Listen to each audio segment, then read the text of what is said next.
하나님 말씀 민수기 35장 22절로 34절 말씀입니다. 민수기 35장 22절로 34절 말씀을 함께 봉독하겠습니다.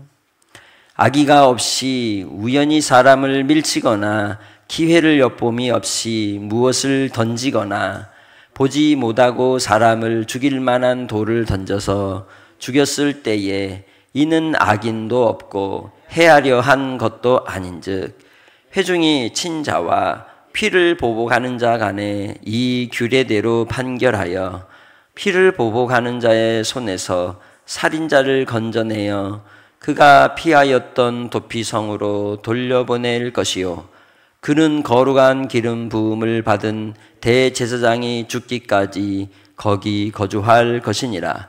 그러나 살인자가 어느 때든지 그 피하였던 도피성 지경 밖에 나가면 피를 보복하는 자가 도피성 지경 밖에서 그 살인자를 만나 죽일지라도 피 흘린 죄가 없나니 이는 살인자가 대제사장이 죽기까지 그 도피성에 머물러야 할 것입니다. 대제사장이 죽은 후에는 그 살인자가 자기 소유의 땅으로 돌아갈 수 있느니라. 이는 너희의 대대로 거주하는 곳에서 판결하는 규례라.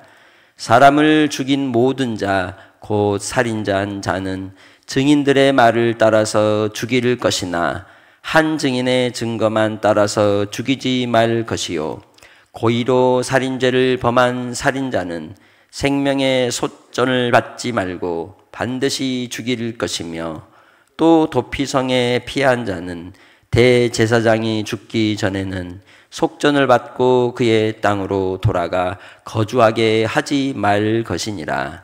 너희는 너희가 거주하는 땅을 더럽히지 말라. 피는 땅을 더럽히나니 피 흘림을 받은 땅은 그 피를 흘리게 한 자의 피가 아니면 속함을 받을 수 없느니라. 너희는 너희가 거주하는 땅 곧 내가 거주하는 땅을 더럽히지 말라.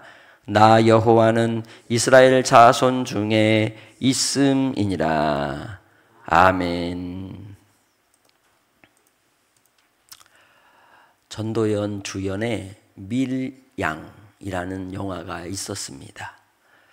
기독교에 대한 반감이나 혹은 우리가 생각하는 회개와 속죄의 은혜에 대해서 큰 반향을 일으켰던 작품이었죠.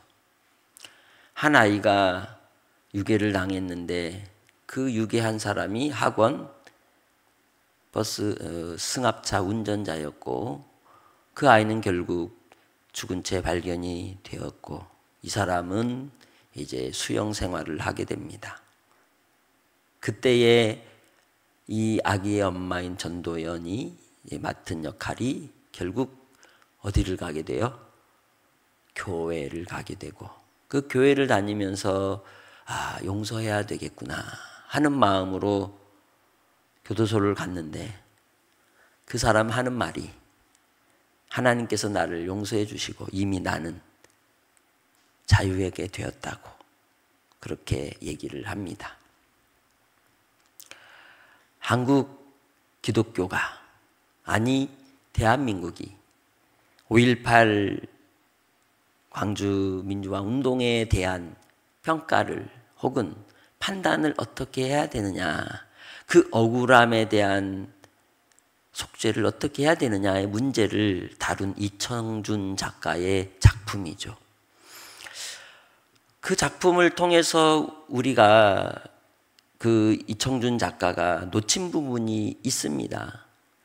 크리스찬들이 회개라고 할 때에 가져야 될 그 태도와 또 한국 사회를 연결지어서 논리적 비약을 통해 동일하게 보았기 때문에 기독교가 오히려 여러 가지로 참 어려움을 당하거나 또 오해를 사는 부분들이 있었던 것이지만 그러나 그 영화 속에서 하고자 하는 의미의 전달이 오늘 이 도피성의 의미를 통하여 우리가 봐야 될 중요한 대목이 나타납니다.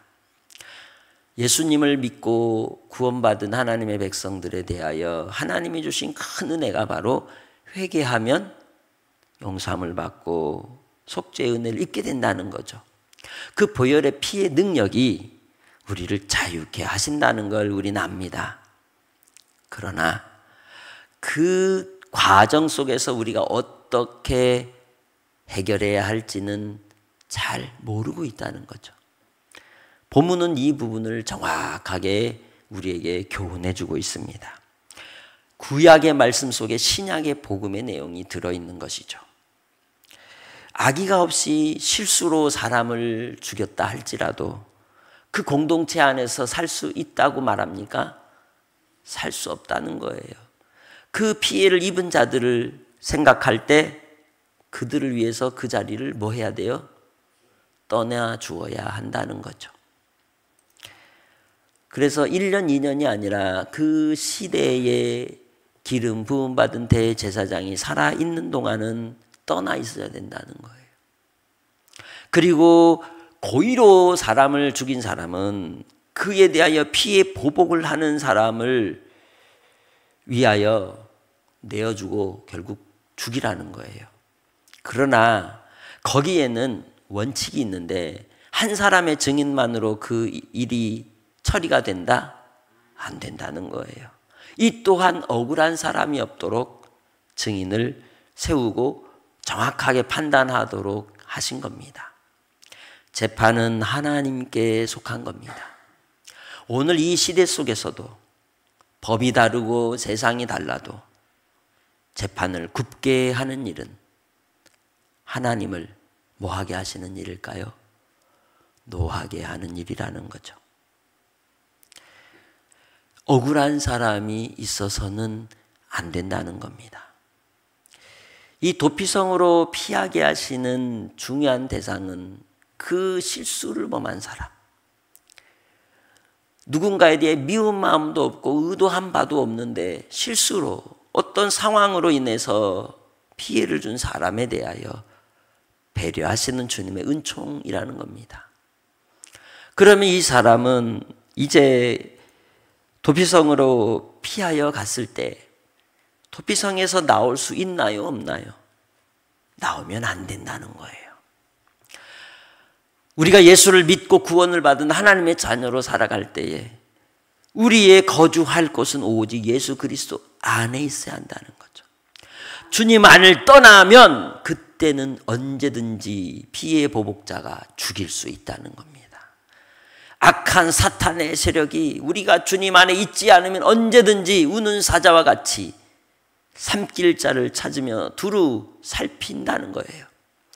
그래서 우리는 주의 말씀 안에 거하여야 하며 주의 은혜 아래에 있어야 우리가 보호함을 받으며 은총을 입는 자로 살아가게 되는 줄 믿습니다. 나 스스로가 주님을 떠나 있으면서도 마치 나는 하나님의 보호를 받는 것처럼 얼마나 많은 이들이 착각하며 살아갑니까? 마치 하나님을 믿는 것을 무슨 사주팔자를 보듯이 혹은 뭔가를 맞추냐 안 맞추냐 그런 식으로 신앙생활을 하는 이들이 있다는 거예요. 우리가 예배를 드리는 것은 내가 어떤 하나님께로부터 해코지를 당하거나 하나님의 노함을 피하기 위한 게 아닌 것입니다. 하나님 앞에 예배하는 것은 우리가 하나님이 우리의 도피성이 됨을 고백하고 주님 안에 거할 때 주신 안전한 하나님의 은혜 아래서 하나님이 주시는 그 자유의 풍성함을 따라 주의 뜻을 이루며 사명자로 쓰임받는 복된 인생이기 때문에 하나님을 사랑하고 하나님을 경외하며 주를 섬기는 것입니다. 도피성으로 간 그 사람이 아무리 그곳에서 은총을 입었다 할지라도 그곳을 떠나면 안 될 뿐만 아니라 또 한 가지 중요한 원칙을 하나 더하여 주시는데, 기름 부음 받은 제사장이 죽었어요. 그러면 이제 자유가 선언이 돼요. 그러면 고향으로 돌아갈 수 있다? 갈 수 있는데 전제가 있어요. 그냥 막 갈 수 없는 겁니다. 뭐 해야 돼요? 속전을 바쳐야 하는 거예요. 생명의 속전을 바치는 자가 은혜를 입게 된다는 거예요. 하나님은 반드시 대가를 부르신다는 거죠. 이 땅에서 사람과 사람의 관계 속에서도 우리가 서로 오해를 줄 수도 있고 오해를 살 수도 있고 억울하게 할 수도 있어요. 사람들은 그걸 잘 모르고 지나갈 수도 있어요. 누군가 한 사람을 정죄하고 그 사람을 향해 얼마나 많은 돌팔매를 하면서 그 사람의 진심을 알지 못한 채 그렇게 온 세상이 다 함께 많은 욕설과 언어로 폭력을 사용했을 때 누가 보고 계실까요? 하나님이 보고 계신다는 거예요. 그래서 우리는 이 생명의 속전을 드리는 자가 되어야 하는 겁니다. 하나님 아버지 앞에서 우리가 혹 우리의 허물로 누군가에게 아픔을 주거나 누군가에게 상처를 줄 수 있어요, 없어요? 있는 거예요. 그냥 지나가면서 의도치 않고 한 말이 상대방에게 뭐가 될 수 있어요? 칼이 되어서 혹은 총탄이 되어서 그 가슴을 꿰뚫고 지나가 허한 마음으로 밤새 잠을 못 이루고 고통하고 신음할 수 있는 겁니다. 그때에 이 말씀처럼 생명의 속전이 되는 주의 은혜 앞에 나아가 회개하며 돌이키며 용서를 구하고 화해를 위하여 몸부림을 치는 시간들이 필요하다는 거죠.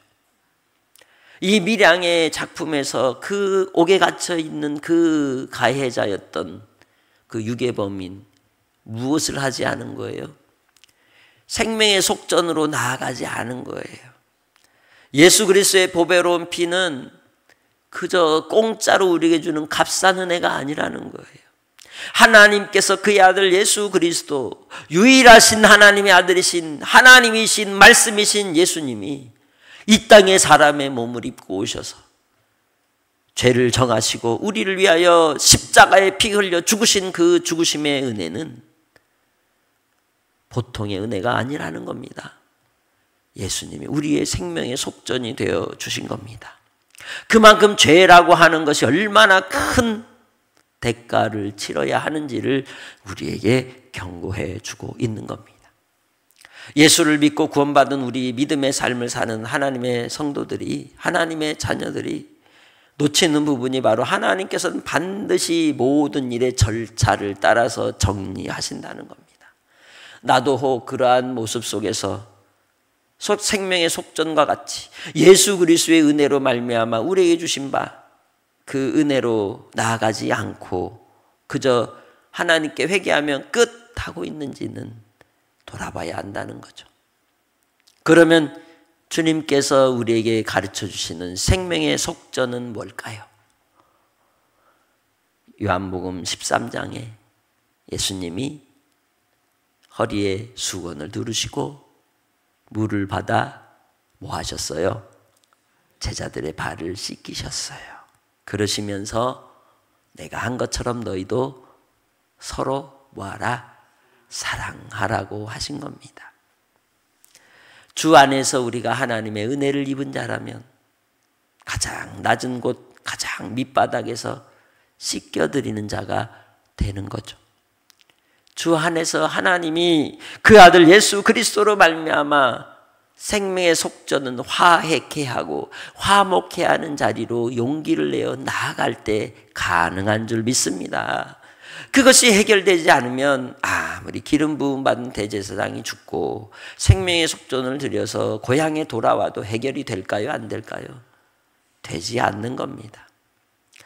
그래서 정말 억울한 사람을 위해서는 그 마음이 풀어지도록 기도하며 그를 위해서 그 마음을 드려야 하는 겁니다. 유전무죄, 무전유죄를 외치면서 총탄을 들었던 그 사람 이름이 생각이 갑자기 나지 않는데 그 사람이 감옥에서 복음을 듣고 예수를 믿게 되었어요. 그리고 그 감옥에서 수천 명을 전도를 합니다. 그리고 마지막 형장의 이슬로 사형을 언도를 받고 죽을 때에 그가 마지막 하나님을 향한 저 높은 곳을 향하여 찬송을 부르며 가게 되는데, 그러면서도 그가 그 마음의 큰 짐은 자기로 인해서 피해를 입은 이들과 그 가족들에 대한 미안함과 회개하는 마음이 여전하였다는 거예요. 예수를 믿을 때 구원받은 하나님의 백성들은 그 마음이 놓쳐지지 않다는 거죠. 거듭난 양심을 따라 우리가 선한 삶을 산다는 건 그런 겁니다.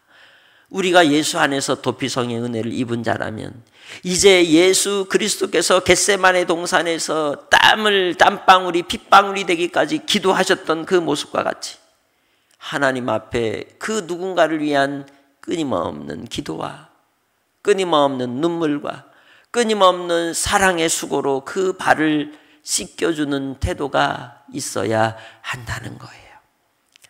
하나님께서 우리를 이 땅에 남겨두신 이유가 뭘까요? 바로 천국 가면 좋은데 우리가 피해를 입는 자가 될 수도 있고 가해자가 될 수도 있지만 예수 그리스도 안에서 결국은 하나님이 뭐 하기를 원하시냐? 화목하기를 원하신다는 겁니다. 용서받지 못할 사람이 없으며 용서하지 못할 사람이 없는 것처럼 예수로 말미암아 내 안에서 그 용서함이 들어올 때 내 영혼이 자유함을 얻게 되는 줄 믿습니다. 예수 그리스도의 십자가의 은혜가 오늘도 이 자리에 임하여 하나님이 주신 그 위로와 은총을 따라서 결국은 마지막 심판주는 누구시다? 예수 그리스도께서 다시 오시면 분명히 선악간의 그 행함대로 심판하실 것입니다. 그때에 예수 안에 있기 때문에 구원의 은혜를 입을지라도 나의 행함이 주님 앞에 불의한 자가 되어 바깥 어둠에 쫓겨 이를 가는 인생이 아니라 하나님의 은총 가운데 저 영원한 하나님의 나라의 천국 혼인잔치에 참여하는 그 기쁨을 맛보는 성도들이 다 되시기를 주님의 이름으로 부탁합니다. 하나님 아버지 감사합니다. 이 땅에 인생의 삶을 통하여 오늘 우리는 어떤 자리에 있는지요. 아버지 하나님, 우리가 가해자가 될 때도 있고 피해자가 될 때도 있습니다. 그러나 생명의 속전이 되시는 예수 그리스도를 바라보게 하시고 다시 허리에 수건을 두르고 아버지 하나님, 우리가 서로의 발을 씻기며 사랑하는 자리로 돌아갈 수 있도록 회복의 역사를 나타내 주시고 은혜의 은총을 더하여 주옵소서. 오늘도 아버지께서 하고자 하시는 뜻이 우리 가운데 나타나기 원합니다. 많은 억울한 그 슬픔을 안고 있는 이들을 위로하여 주시고 고통하는 이들의 마음을 어루만져 주시고 또한 아버지 하는 이 땅에 사는 많은 이들 가운데 우리가 우리의 입술과 우리의 언어로 범죄하지 아니하며 주님이 판단자이심을 알고 기다릴 줄 아는 주의 백성들이 되게 하옵소서.